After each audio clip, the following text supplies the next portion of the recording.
자, 오늘 에스라 느헤미야 강의 그 부르심 14번째 시간 역할이라고 하는 제목으로 하는 말씀 나누도록 하겠습니다.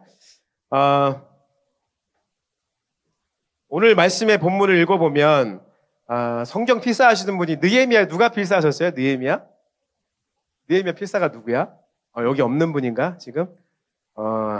오늘 본문 3장의 말씀을 아마 쓰시면서 굉장히 이런 것도 써야 되나 싶은 생각이 들었을 거라고 생각합니다. 그러나 하나님께서 오늘 이와 같은 본문 속에서도 주님께서 우리에게 말씀을 주시는 줄 믿습니다. 우리 좌우에 계신 분에게 우리 안에 계신 성령님을 또 한번 찬양해야죠. 고백하도록 하겠습니다. 내 안에 성령님 계십니다. 축복하겠습니다. 당신 안에 성령님 계십니다. 선포하겠습니다. 우리 안에 성령님 계십니다. 코로나 때문에 좀 많이 어렵긴 하죠. 근데 여러분 그거 아세요? 코로나에 잘 안 걸리는 사람이 있대요.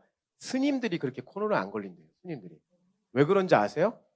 스님들이 백신을 신고 있어서 그렇대요. 네. 하얀색 신발, 백신을 신고 있어서 스님들이 잘 코로나 잘 안 걸린다는 얘기가 있습니다. 혹시 여러분 그 코로나 걸리면 우리가 확진 판정을 받잖아요.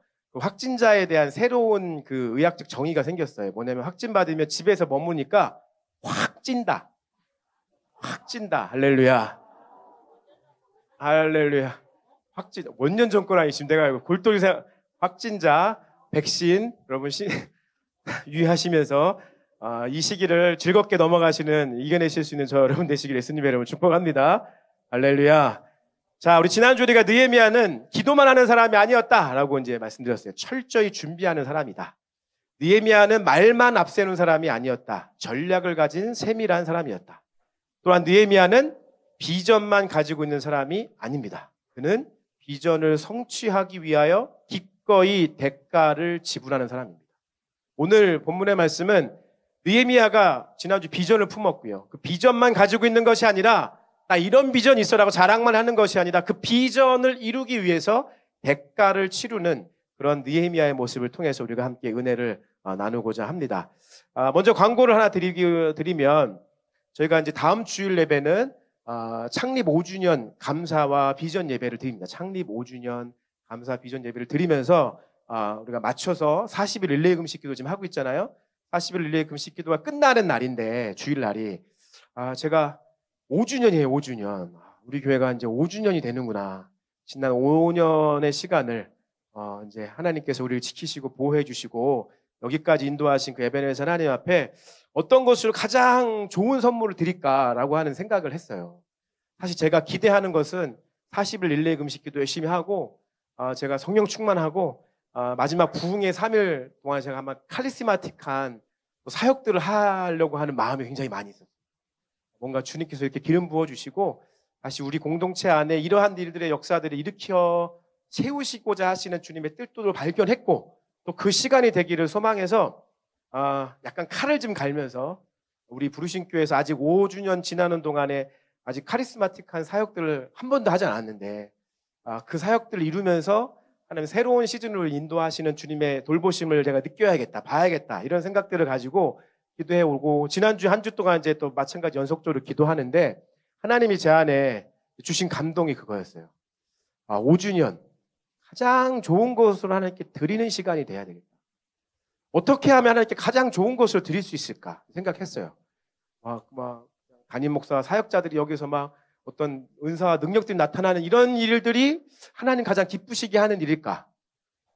근데 그게 아니더라고요. 주님은 우리 부르심교회에 속한 한 명 한 명 모든 사람들이 하나님을 사랑하고 또 우리가 부르심교회 공동체를 이루어 지난 5년간의 시간들을 감사히 보낼 수 있도록 인도하신 그 하나님께 고백하고 예배하고 그 사랑의 마음을 드리는 것, 어떤 특정한 사역자에 의해서 이끌림을 받아 예배하는 그런 시간이 아니라 모두가 자발적으로 하나님 앞에 기쁨으로 드릴 수 있는 예배 가운데 푹 담글 수 있는 그런 시간이 너무나 하나님께서 기뻐하실 수 있는 시간이겠다라는 마음의 감동이 제게 너무 한 주 동안 몰려왔어요. 그래서 기도하면서 그 주 말쯤에는 그런 마음으로 제가 우리 목회실에서 함께 회의를 하면서 좀 저희 부흥회 일정을 좀 바꾸었습니다.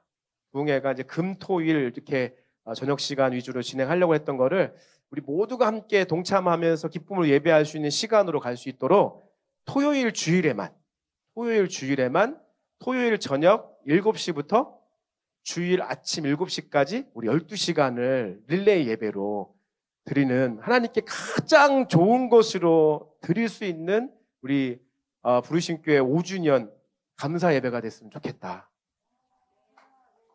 할렐루야. 네. 네? 뭐라고요? 제 마음에 하나님만 뭐라고? 이런 것 같은데 5주년 감사 예배를 하나님께 가장 좋은 것으로 드리고 싶습니다. 네. 그래서 우리 5주년 감사 예배를 12시간 릴레이 예배로 하나님께 드리고 싶습니다. 할렐루야. 자동 반사적으로 나오셔야 돼요, 이렇게. 네. 할렐루야. 네. 모임이 저와 함께 사역을 이렇게 예전 공동체에서부터 있었던 분들은 몇 번씩 경험하셨을 거예요. 우리가 심지어는 필리핀 가서도 필리핀 지체들을 하고 12시간 릴레이 예배 드렸었잖아요. 그때 막 필리핀 지체들이 눈이 이만해져가지고 몇 시간? 12시간 릴레이 예배? 참 예배 드렸잖아요. 그 안에서 주시는 하나님의 은혜가 있고 또 그 안에서 하나님께 드릴 수 있는 우리의 기쁨이 있다고 저는 믿습니다. 그래서 우리가 12시간 릴레이 예배를 1시간 반씩 우리 각 웨이브와 우리 그 기관들이 담당을 하면서 7번의 예배를 거쳐서 주제를 우리가 본 교회라고 하는 주제로 12시간 릴레이 예배를 드리고 싶습니다. 우리가 본 교회. 그래서 우리가 봤다는 것은 요한계시록 2장 3장에 있는 소아시아의 7교회를 볼 거거든요. 그 예배를 한 교회를 가지고 하나님 앞에 예배할 건데 소아시아에 있는 7교회를 보는 의미에서 본 교회도 되고요. 또 다른 의미는 이제 우리가 앞으로 근본적으로 우리가 교회를 어떻게 이루어 가야 되는지 5주년 이후에 하나님께서 우리 교회에게 주시는 시즌이 어떤 시즌인지에 대해서 우리가 보는 교회를 통해서 우리의 근본을 설정하는, 뿌리를 설정하는 그러한 예배 시간으로 12시간 릴레이 예배를 주님 앞에 올려드리고 싶습니다. 그래서 에서보두 사빌라 초대교회 소아시아에 있는 7개의 교회를 한 교회로 우리가 그 교회가 우리 부르심 교회라고 하는 심정으로 주님 앞에 예배하고 기도하고 밤을 철야하면서 주님 앞에 올려드리는 시간을 통해서 하나님께서 우리에게 주시는 특별한 은혜와 메시지를 함께 나누며 기도하는 시간 되기를 소망합니다. 여러분 모두 작정하시고 다음 주 토요일 날은 어디 좀 가지 마시고 아침부터 저녁까지 좀 쉬세요. 집에서 낮잠도 푹 주무시고 다 쉬시고 7시 전에 좀 교회로 오셔가지고 이제 그때부터 활기차게 예배할 수 있도록 해주시고요. 여러 가지 사정이 다 달라요. 제가 다 절대적으로 여러분 강요하는 거 절대 아닙니다. 여러분이 하나님 사랑하는 만큼 예배하시길 축복합니다. 그리고 혹시 사정이 있거나 또 건강상의 문제나 어려움이 있으시면 중간 여러분이 시간을 잘 세팅하세요. 제가 이제 시간 계획표를 다 올려드릴 거니까 그거에 맞춰서 여러분들이 함께 예배하시고 또 카풀도 하시고 또 멀리 사시는 분들은 우리 인근에 있는 지체들의 집에서 아연이네 집에서 자도 되고 그죠? 우리 영일 집사님에서 자도 되고 저희 집에서도 자도 되고 힘들면 청소년들 있다가 희명이 지혜네 집에 가가지고 잠깐 쉬었다가 이제 오고 뭐 이렇게 해가지고 하면 돼요. 청소년 부서가 맨 마지막 예배거든요. 그러니까 맨 마지막까지 어디 못 가. 그러니까 여기서 제가 하다못해 저기 왕집사하고 우리 그 오미랑 집사한테 주아 때문에 힘들면 여기 와서 텐트 쳐라고 다 뒤에다가 텐트 치고 주한이 주하고 다 재우고 예배 드려라 이런 얘기까지 하고 있습니다. 여러분 우리 모두가 하나님 앞에 가장 기쁘고 즐겁고 가장 소중한 것으로 드리고 싶습니다.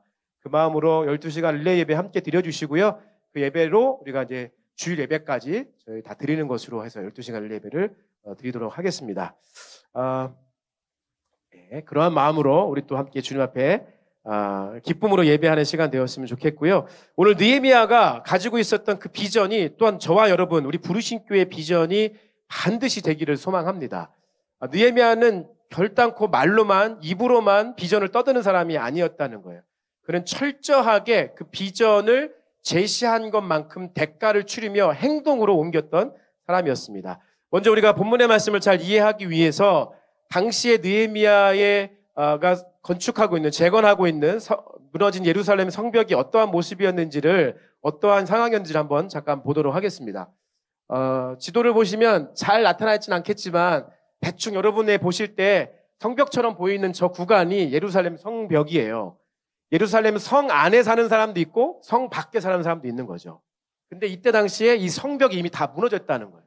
이미 그 전에 포로로 잡혀가기 직전에 전쟁을 통해서 무너진 성벽이 여전히 세워지지 않은 상태에 남아있을 때 하나님께서 느헤미야에게 예루살렘 성벽을 재건하는 비전을 주시고 그가 그 비전을 품고 3차 귀한 공동체가 되어서 돌아와서 이 성벽을 재건하기 시작을 하는 거예요. 다음 사진 보여주시면 이 성벽이 대충 이런 구도가 돼 있어요. 여러분 지도를 보실 줄 아신다고 한다면 지금 저 지도에 있는 색깔이 진하고 이렇게 가까울수록 촘촘하고 진할수록 뭐예요?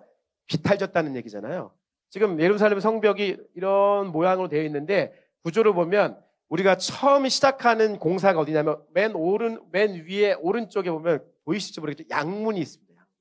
그 양문이라고 하는 것을 중심으로 해서 시계 반대 방향으로 돌아가면서 건축을 하는 거예요. 시계 반대 방향으로 돌아가면서 오늘 건축에 기록이 되어 있는 거죠. 양문에서부터 왼쪽으로 시계 반대 방향으로 쭉 가니까 여기는 나름대로 평지예요. 그리고 여기는 어디냐면 북쪽이에요. 여러분 구약 성경 읽다 보면은 그 외세의 침입을 당할 때 어디에서 온다고 많이 얘기하냐면 특히 에스겔이 그 환상을 보면 북쪽에서부터 내려오는 이런 표현이 많이 있어요. 왜 북쪽이냐면 바벨론, 아수르 이런 데가 북쪽에서부터 내려오기 때문에 그래요. 그럼 어디를 가장 먼저 침공할까요? 북쪽이면 지금 저 위쪽이에요. 그냥 밑에일수록 지금 비탈이 져 있고 산이 촘촘해요. 이쪽으로 공격하기가 어렵죠. 평지 쪽으로 공격해 오는 거예요. 그쪽이 되면 양문이 있는 쪽이에요. 저 양문에서부터 왼쪽으로 시계방을 돌아오면서 내려오면 여기 골짜기의 눈이라고 하는 곳이 있어요. 그러니까 아주 산세가 험한 곳이죠. 골짜기의 눈에서 쭉 내려오면 맨 밑에 여러분 안 보이겠지만 성경에 오늘 읽었던 말씀 중에 분문이라는 게 나와요. 분문. 그리고 분문을 지나서 올라가면 샘문 이런 게 있어요. 거기는 이제 실로암 목가가 있고 그리고 그쪽에서 이제 나중에 느헤미야 공동체가 수문이라고 하는 수문 앞 광장에서 모여가지고 부흥회 열었던 거. 그것이 이제 돌아오면 수문이고 다시 쭉 올라가서 양문이라고 하는 곳을 다시 걸쳐와서 설명해주고 있는 것이 오늘 3장 1절부터 마지막 절까지 말씀입니다. 쉽게 표현하면 양문에서 시작해서 쭉 돌아서 다시 양문으로 올라오는 과정들을 기록하고 있는 거예요. 여기에서 우리가 여러 가지 하나님께서 우리에게 주시는 귀한 메시지가 있습니다. 양문이라고 하는 것, 양문이 뭐죠? 양이 뭘까? 양. 그 양은 여러분 생각하는 그 양 맞습니다. 양문을 통해서 하나님께 드려지는 제사의 제물인 양을 그쪽에 들여왔던 것이죠. 신약 성경에 보면 예수님께서 뭐라고 말씀하십니까? 내가 양의 문이다. 양의 문이 되신 주. 그 양문에서 시작하는 것 예수님으로부터 시작됐다라고 우리가 표현할 수 있는 거예요. 무너진 성벽을 재건하는 것은 어디에서부터 시작이 되는 것이냐? 예배에서부터 시작이 되는 거예요.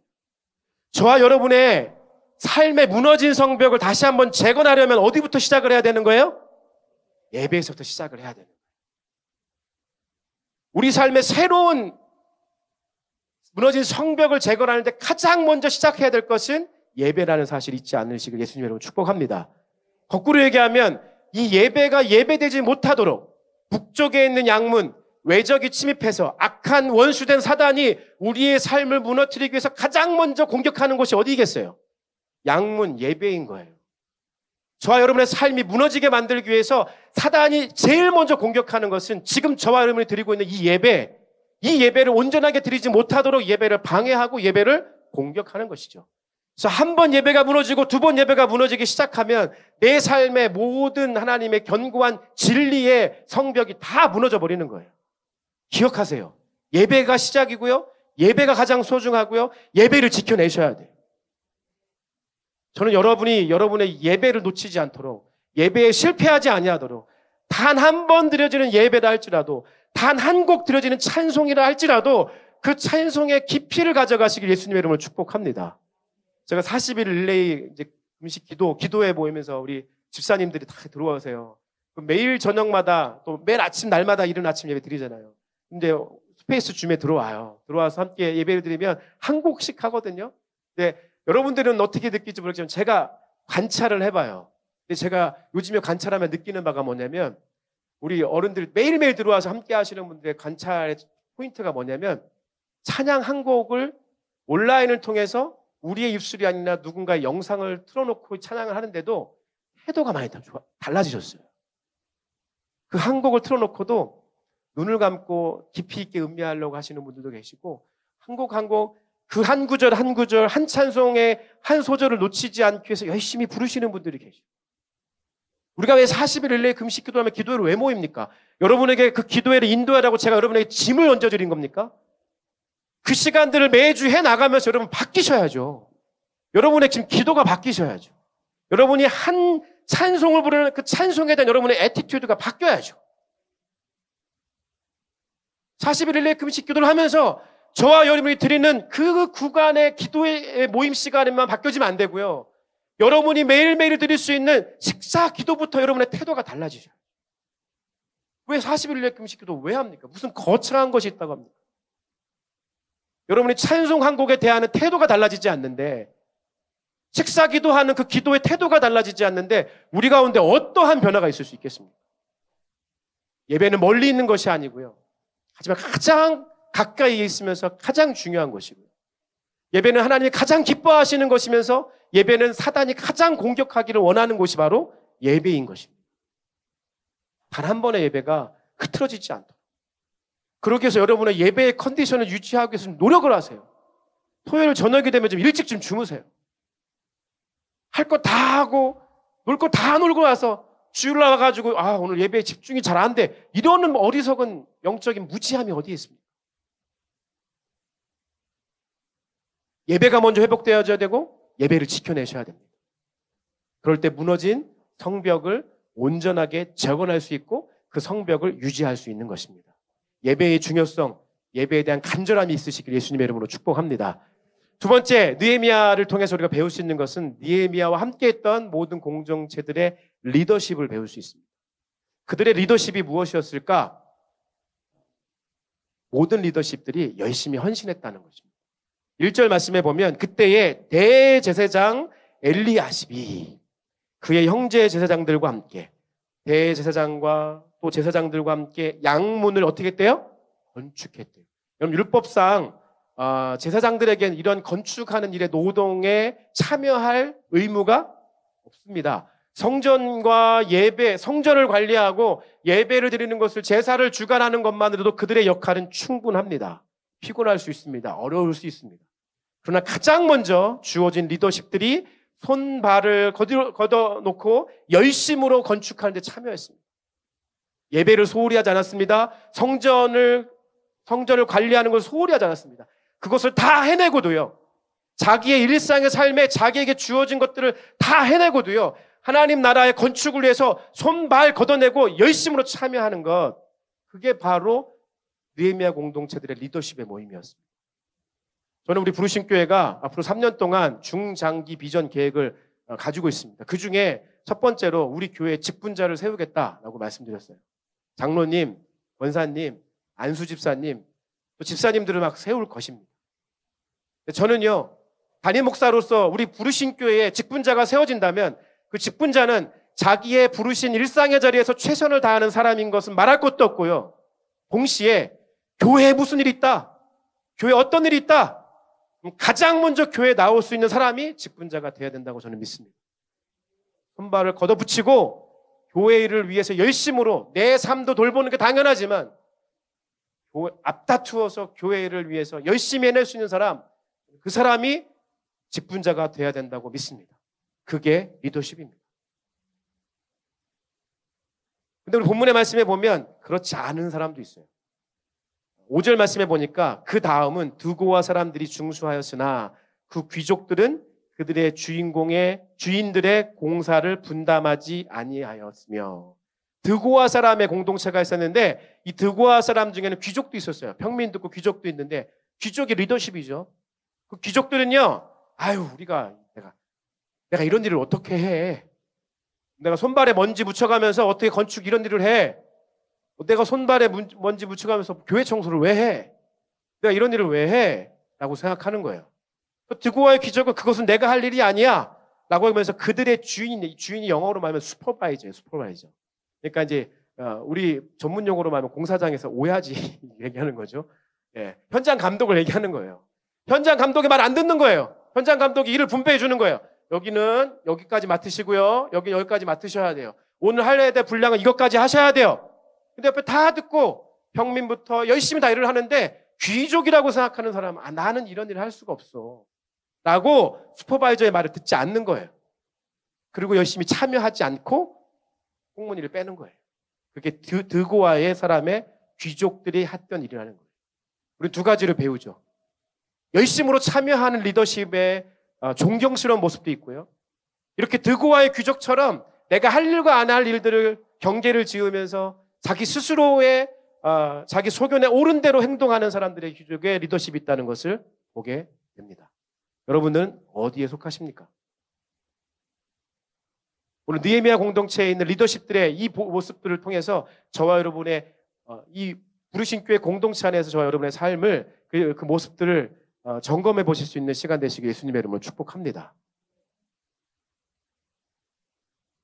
개 중에는 이런 사람도 있었어요. 여기 말씀해 보면 제가 모든 문들을 다 찾아볼 수는 없지만 여기 문 중에 보면 14절 말씀에는 이런 부분도 있습니다. 분문은 벳할게렘 지방을 다스리는 레갑의 아들 블라블라 하면서 이 사람들이 건축했다는 거예요. 분문. 그럼 분문이 뭘까요?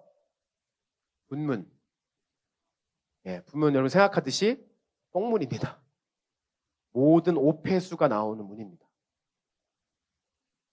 어떤 사람은 화려한 양문, 화려한 어떠한 문들, 좀 더 편한 문들을 재건하고 싶겠죠. 그런데 어떤 사람은 분문을 할당받았습니다. 느헤미야가 여기부터 여기까지는 김다로 집사님네가 건축하셔야 돼요. 여기부터 여기까지는 우리 송경석 전사님네 집이 건축하셔야 돼요. 또 여기부터 여기까지는 홍정표 목사님 집이 건축을 담당하셔야 돼요.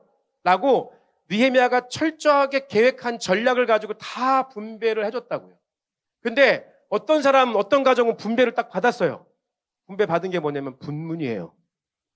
냄새나고 오폐수가 흘러가고 더러운 문이에요. 근데 거기를 레갑의 아들 그 가족에게 이걸 맡겼다는 거예요. 어디 하나 불평불만했다는 소식이 없습니다. 가장 더러운 일을 하는 것이라 할지라도 오폐수에 손을 묻혀야 되는 일이라 할지라도 그 일을 위해서 열심히 감당하시는 그 분문의 위협을 맡았던 과업을 맡았던 사람들이 있었다는 것입니다.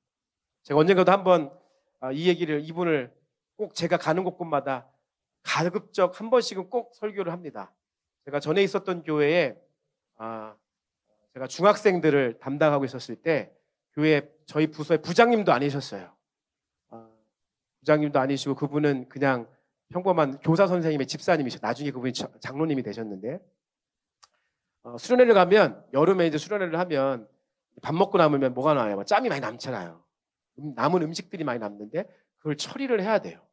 처리를 해야 될 때 저는 그동안 몰랐어요. 그 짬을 누가 처리하는지 몰랐는데 항상 우리 부서에 있었던 그 나이 많이 드신 그 집사님이 그걸 항상 다 처리했던 거예요. 저는 어떻게 처리하는지도 잘 몰랐어요. 잘 모르고 제가 그 부서 사역을 잘 마치고 다른 부서에 가서 다른 부서에서 이제 사역을 할 때인데 그때 이제 우리 부서에서는 이거를 감당했던 사람이 별로 없었던 거예요.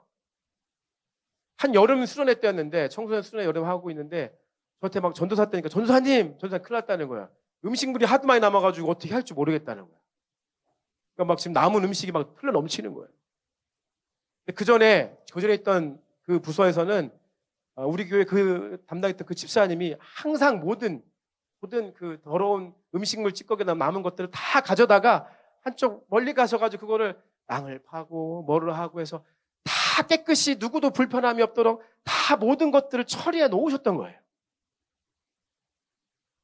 근데 그 집사님이 안 계시고 다른 부서 가니까 그 일을 감당하는 일이 없이 그냥 막 열심히 하다 보니까 이게 감당이 안 되는 거예요. 그래가지고 막 그때 당시 저하고 막 청년 선생님들하고 막 비가 오는데 비 맞아가면서 그 오물 그 바켓 통에 담겨 있는 거 들고 가가지고 그거를 다 처리하는데 얼마나 애먹었는지 몰라요.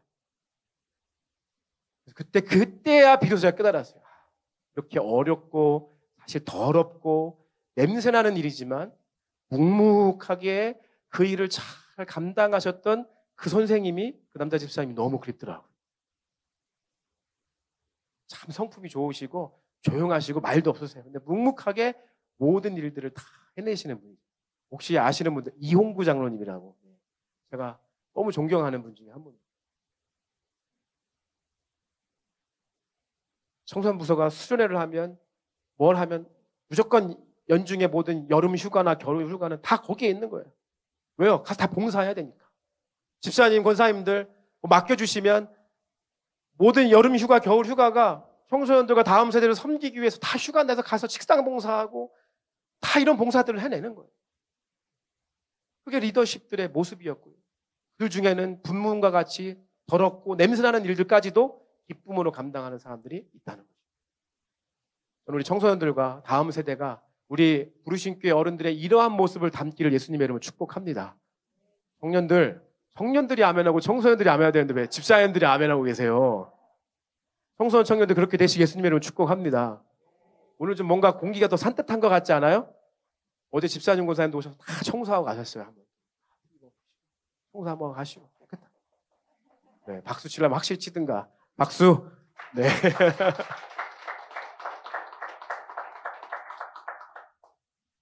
그렇게 먼저 분문과 같은 일들을 감당하시는 리더십들. 하지만 늘 꽁무니를 빼며 나아가는 드고아의 귀족들과 같은 모습들. 이 모습들을 보면서 우리는 철저하게 하나님 앞에 회개할 것이 있다면 돌이키셔야 되고요. 더 우리의 마음을 주님 앞에 헌신해야 될 것이 있다면 헌신해야 됩니다. 그것이 느헤미야 공동체가 성벽을 재건하는 가운데 우리에게 보여주었던 가장 훌륭하고 탁월한 모습이라고 생각을 합니다. 이러한 느헤미야 공동체가 이렇게 무너진 성벽을 한 구간 한 구간을 다 재건하면서 그들 가운데 맡겨졌던 역할들이 분명하게 있었던 것을 기억하셔야 돼요. 드고아의 귀족이 그것을 하지 않았어요. 맡겨진 역할을 감당하지 않았어요. 그럼 그 역할은 그대로 사라집니까? 그 역할은 어떻게 되죠? 다른 사람의 몫이 되는 것입니다. 그 역할을 감당하지 않으면 그 역할은 다른 사람의 몫이 돼버리는 거예요. 그 이후에 있는 말씀들을 보면 드고아의 귀족이 그러지 않아서 평민들이 그것을 다 감당을 해요. 저와 여러분에게 맡겨진 역할을 감당하지 않으면 그 역할은 누군가 다른 사람의 역할이 돼요. 하나님이 지난주에 말씀드린 것처럼 우리에게 비전을 주시고 우리 손에 떡과 물고기를 주시는데 그게 굉장히 작아 보여요. 조약돌 같은 거 5개 들려주고 가서 골리앗하고 싸우는 비전을 자꾸 주세요. 말도 안 되는 거거든요. 근데 여기서 우리가 무엇을 배워야 된다고 말씀드렸죠? 내 손에 들려주신 분이 누구이신가를 바라보라는 거죠. 그러면 조약돌 5개도 필요 없다고. 1개면 골리앗을 무너뜨릴 수 있는 비전이 성취된다. 언제요? 내게 이것을 들려주신 분이 누구이신지를 기억할 때. 내가 지금 왜 이 자리에 있는지를 기억하게 될 때. 그것을 알아갈 때 그것이 가능합니다. 제가 느헤미야 말씀을 여러분에게 개론적으로 드릴 때 느헤미야 말씀의 본문이 에스라 다음에 느헤미야가 있지만 시간적인 차이에서는 에스라 다음에 중간이 에스더다라고 말씀드렸어요. 에스더. 그래서 이 에스더가 있고 에스더 때문에 그때 당시에 그 유대인들에 대한 인식들이 전환이 됐다. 에스더 모르드게를 통해서 전환이 돼가지고 그 유업을 받아먹은 사람이 누구냐? 느헤미야라는 이런 말씀을 드렸어요. 그 전에 에스더가 있었어요. 에스더 하니까 긴장되지? 지난번에 몇 번 물어보다가 안 물어보니까 자기가 그 주간에 에스더 말씀 다 읽고 왔는데 왜 안 물어보냐고. 에스더 하면 뭐가 생각나 우리 현아? 할렐루야. 박수 한번 쳐주세요. 죽으면 죽으리다. 너는 역시 목사님의 예상을 다 벗어나지 않아. 그렇게 죽으면 죽으리다. 그 부분만 내가 하려고 하는 게 절대 아니에요. 사실 에스더가 죽으면 죽으리다. 이게 가장 중요하지만 저는 더 중요하게 생각하는 본문의 말씀이 있습니다. 에스더가 내가 죽으면 죽으리다라고 이야기하기 전에 어떠한 장면 속에서 에스더가 그러한 얘기를 하는지에 대해서 우리가 생각을 해봤으면 좋겠다는 거예요. 에스더가 누구랑 얘기하는 장면 속에 얘기하는 모르드게와 함께 대화하는 장면. 모르드게가 지금 우리 민족에 처한 상황이 이러니 너의 역할은 이거야. 너가 이 역할을 해줘야 돼. 근데 이제 에스더도 마음이 쫄리는 거죠. 그리고 막 갈등하는 거예요. 바쁘기도 하고 눈치도 보이고 지금 이거 뭐 할 만한 상황도 아닌 것 같은데 막 이런 자기 역할에 대한 얘기를 하는. 그때 모르드게가 이런 얘기를 합니다. 야, 네가 이거 하지 않아도 하나님은 누구를 통해서든 역사하셔. 너한테 맡겨진 역할이 이건데 네가 이거 안 하면 하나님이 그 비전을 못 이루시는 것이 아니라 너가 그 비전 이루지 않아도 하나님이 다른 사람을 통해서 그 비전 이루실 거야. 근데 너가 그 비전 이루지 않잖아? 그럼 너와 너의 가족은 망하게 될 거야. 하나님은요, 여러분에게 무엇을 주시고 주신 것을 가지고 그 비전을 성취하라고 하시는데 여러분이 받은 것만 받아놓고 행하지 않으면 없는 사람에게 그 능력을 주셔서 그 비전을 이루시는 분이 하나님이십니다. 자, 에스더가요, 모르드게에게 그 말을 듣는 거예요. 야, 네가 이거 안 해도 하나님이 다른 사람을 통해서 우리 민족을 구원하실 거야. 근데 너가 이것을 위해서 헌신하지 않으면 너와 너의 가정은 망하게 될 거야. 하나님이 이때를 위해서 너에게 왕후의 자리를 주시지 않았겠느냐? 하나님이 이때를 위해서 저와 여러분들을 그 자리 가운데 가게 하신 거예요. 믿으십니까? 하나님이 이때를 위해서 에스더를 왕후의 자리까지 옮겨 놓으시고 모르드게의 입술을 통해서 하나님이 이때를 위해서 너를 이 자리 가운데 불러 놓으신 거 아니겠느냐? 라고 얘기했을 때 에스더가 거기에서 감동받고 하나님의 영으로 감동받아서 고백하는 거예요. 죽으면 죽으리이다. 너 알았어? 죽으면 죽으리이다가 앞에 이때를 위함이 아닌 이 말이 있어야 돼요. 여러분 구약의 요셉을 보세요. 요셉이 17살에 비전을 받았습니다. 그리고 13년 동안 아시잖아요. 팔려가가지고 처음에 그 종살이 하다가 또 그 집에 감옥에 들어가잖아요. 근데 거기서 하나님께서 뭘 가르쳐 주세요? 경제를 가르쳐 주잖아요. 어떻게 그 큰 가정을 모든 행정적인 것들을 다 이끌어가고 어떻게 돈이 돌아가는지 어떻게 수입과 지출이 이루어지는지를 하나님께서 요셉을 통해서 그것도 다 가르쳐 주십니다. 근데 거기서 끝나는 게 더 나락으로 들어가요. 더 나락으로 들어가가지고 거기에서 정치인들을 만나잖아요. 술 맡은 관원과 떡 맡은 관원. 정치하는 사람들. 거기서 정치를 배우게 하시는 거예요. 17살에 비전을 받고 13년 동안 뺑뺑이 돕니다. 광야에서. 근데 하나님이 그 자리 가운데 있게 하신 이유가 다 있는 거예요. 나중에 그것을 다 깨달은 요셉이 뭐라고 합니까? 그 자리에 올라가서 국무총리가 30살이 됐는데 30살이 됐대. 그는 깨달은 거예요. 아, 하나님이 이때를 위해서 나를 이렇게 하셨구나. 그가 하나님 앞에 불평불만 하지 않습니다. 사람을 향하여 적대감을 갖지 않고 복수심을 갖지 않습니다. 그리고 하나님 나라를 위해서 자기의 역할을 수행합니다. 모세는 어땠습니까? 40년 동안 열심히 왕궁에서 애굽의 왕궁에서 열심히 일하잖아요.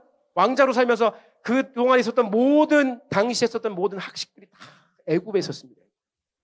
저 모세가 창세기의 천지창조에 대한 말씀들을 기록할 수 있었던 이유 중에 하나는 하나님의 영에 감동되었지만 이미 모세에게 많은 정보와 학식들이 애굽의 왕자로 있으면 다 배웠던 거예요. 그래서 모세가 거기서 배웠던 왕궁의 학식과 지식들을 가지고 있었고요. 그리고 하나님 어디로 보냈습니까? 광야로 보내셨잖아요. 광야로 보내시니까 광야에서 모든 생활들 다 깨닫게 된 거예요. 그러니까 모세를 통해서 이스라엘 백성을 애굽을 잘하니까 출애굽 시킨 거고요. 광야 생활 38년을 모세와 함께 광야 생활을 잘 할 수 있게 하신 거잖아요. 그 왜 그래요? 모세를 이때를 위해서 하나님께서 훈련시켰다는 거예요. 선교학적으로 여러분 가본 만큼 하나님의 일을 할 수 있습니다. 그럼 모세가 광야까지 갔거든요.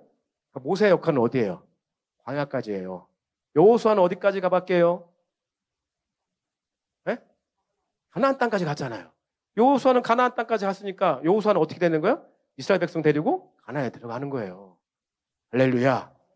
가본 만큼 하는 거예요. 홍정표 목사가 제일 처음 가본 나라가 필리핀이에요. 필리핀 가서 필리핀 선교를 제일 먼저 했어요. 그러니까 필리핀 선교하는 거예요. 잘 아는 거예요, 여러분. 99년부터 지금까지 했으니까 제가 20몇 년 차 선교사예요. 필리핀 선교 전문가라고 전문가. 왜? 제가 그때부터 필리핀 선교 했으니까. 일본 선교 왜 일본 하는 줄 아세요? 제가 또 그때부터 일본 했거든요. 하나님 저 일본 가게 하셨어요. 신기하잖아요. 우리 같은 조그만 교회가 일본에 있는 한 교회 교단과 연결해서 함께 예배하고 사역한다는 게 여러분이 너무 일상적이고 제가 자꾸 예배 나오라고 하니까 막 싫어서 그럴지 모르겠지만 다른 데 나가서 얘기 들으면 깜짝 놀래요. 말도 안 되는 얘기예요. 근데 왜 가능해요? 제가 가봤으니까요. 제가 선교하러 필리핀에 가서 그런 선교의 사역 과업들을 감당하게 하시고 지금까지 그 비전을 가운데 가게 하셨고요. 일본에 가서 그 비전들을 가서 받고 그 일들을 이루게 하시니까 간 만큼 본 만큼 하는 거예요. 제가 생각해 봤어요. 내가 그 다음으로 간 나라가 어디지? 필리핀, 일본, 유럽이더라고요. 유럽. 믿음이 부족한 자요. 아무튼 지금까지 하나님께 열어주신 것은 일본입니다. 일본까지 열어주셨잖아요. 모세가 간 만큼 인도하는 거고요. 여호수아가 간 만큼 인도하는 거예요. 여러분들이 비전을 품고 그 품은 비전을 가지고 간 본 만큼 할 수 있는 거예요. 여러분 비전의 삶 되시게 예수님 여러분 축복합니다. 따라합시다. 이때를 위함입니다. 지금 여러분이 가 계신 곳 있잖아요. 여러분이 지금 너무 싫은데 거기 가 계신 곳 있잖아요. 거기가 다 나중에 이때를 위함입니다라는 고백을 하나님께서 받으실 거예요. 그게 에스더고요. 그게 느헤미야예요. 자, 오늘 한 10곳의 그 성 42구역, 따져보면 신학자들이 42구역, 한 75명의 사람들이 15개의 직업군을 가지고 오늘 무너진 성벽을 재건하고 있습니다. 다양한 사람들이 왔습니다. 느헤미야의 탁월한 점은 뭐냐면요. 마치 이거예요. 예루살렘과 유다와 사마리아와 땅끝까지 이르러 복음을 전하는데 예루살렘을 다 구원하고 난 다음에 유다로 가고 유다 다음에 이게 아니에요. 동시다발적으로 이루어지는 거거든요. 근데 이제 신학자들의 표현이 너무 멋있더라고요. 제가 진짜 느헤미야한테 감동됐어요, 제가. 우리 결혼하는 자매들은 다 느헤미야 같은 형제랑 결혼하시 예수님으로 축복합니다. 네, 왜 이 마음 지금에서 아멘하지? 이 느헤미야 같은 사람 만나요. 제가 너무 멋있다. 내가 자매여도 이게 진짜 이거 내가 결혼하고 싶을 것 같아. 너무 멋있어. 탁월해. 기도만 하는 자가 아니고 준비하는 자고요. 말로만 떠드는 자가 아니라 전략을 세우는 자예요. 그리고 비전을 말로만 얘기하는 자가 아니라 실행하는 자예요. 탁월함이 있어요. 사람들 어떻게 세우냐면 아까 보셨죠? 양문에서부터 시계 반대방으로 돌아가는데 각자 구역을 나누고 각자의 역할을 줍니다. 역할을 그냥 주는 게 아니라 자기 집에서 가까운 데를 줍니다. 자기가 살고 있는 집에서 가까운 데를 주는 거예요. 가까운 데를 받으니까 어때요? 첫 번째 출퇴근하기가 좋아요, 안 좋아요? 좋잖아요. 출퇴근하기 좋아야 되는 거예요, 여러분. 우리 교회는 항상 얘기하죠. 우리 교회가 여러분의 집에서 먼 것이 아니라 여러분의 집이 먼 거죠. 그런 마음이에요. 그런 마음으로 품을 수 있도록 느헤미야가 모든 역할을 줄 때 집에서 가까운 곳을 줬어요. 집에서 가까운 곳이라고 한다면 외적이 침입해 와서 그 성벽을 무너뜨리려고 할 때 대충 부실공사 할까요? 안 할까요? 자기 집 앞이에요. 자기 집을 보호하는 성벽이라고요. 그러니까 누구보다도 철근, 콘크리트 빼먹지 않고 열심히 담을 사람들입니다. 주인의식 갖게 하는 거예요. 저는 부르신 교회에 여러분들이 손님으로 오지 않기를 예수님을 축복합니다. 손님과 주인의 차이가 있습니다. 저는 여러분이 여전히 부르신 교회 손님으로 와 계신 분들 계시다면 주인 되시길 예수님으로 축복합니다. 손님으로 와서 밥할 필요도 없어요. 손님으로 와서 설거지할 필요도 없고요. 손님으로 와서 청소할 필요도 없어요. 하지만 손님에게는 그 집에 대한 아무런 권한이 없습니다. 그 집을 통해 받을 어떠한 유업도 없습니다. 근데 주인이면요. 밥도 해야 되고요. 청소도 해야 되고요. 설거지도 해야 돼요. 부서지고 무너진 것이 있으면 고쳐야 돼요. 근데 그게 주인이면 다 하는 거예요. 왜요? 자기의 역할입니다. 그리고 그 집이 그들의 유업이 되는 거예요. 저는 부르신 교회 공동체에 여러분이 다 손님이 아니라 주인으로 오시길 예수님으로 축복합니다. 주인으로 오시면 느헤미야 공동체처럼 자기에게 맡겨진 역할을 빼먹지 않고 누군가에게 그 부담감을 전가해주지 않고 자기가 맡겨진 역할들을 다 해낼 수가 있는 것입니다.